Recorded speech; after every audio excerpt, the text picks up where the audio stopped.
Welcome to Penrose Learning, where we make understanding easy. Required minimum distributions, or RMD, are specific amounts the IRS requires you to withdraw from your retirement accounts, like your 401k, each year.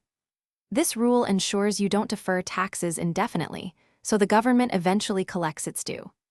Generally, these withdrawals must begin once you reach age 73, though there are specific exceptions, for example, if you are still working. It's a key step in managing your post-retirement finances.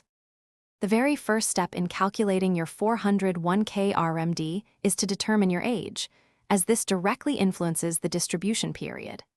The Internal Revenue Service, or IRS, publishes a uniform lifetime table. This handy chart provides a specific distribution period, number based on your current age. Simply find your age on the table, and the corresponding number will be your personal divisor for the calculation. It's a straightforward way to get started. Once you have your distribution period, the next piece of information you'll need is your 401k account balance. Importantly, you'll use the balance from December 31st of the previous calendar year, not your current balance.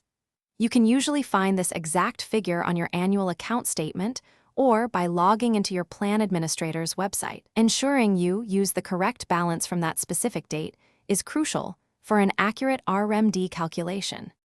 Now for the simple math.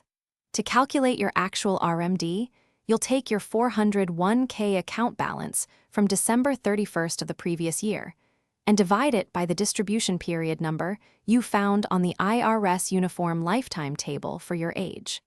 For instance, if your balance was $100,000 and your distribution period is 27.4, your RMD would be about $3,649. This final number represents your required minimum distribution for the year.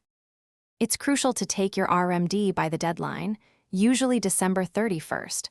Otherwise, the penalties can be quite significant.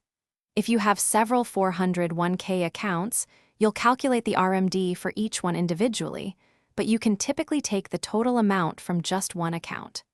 Remember, rules can be complex and individual situations vary, so consulting with a qualified financial advisor is always a smart step for personalized guidance. Thanks for watching. If this was helpful, leave a like and consider subscribing. See you next time.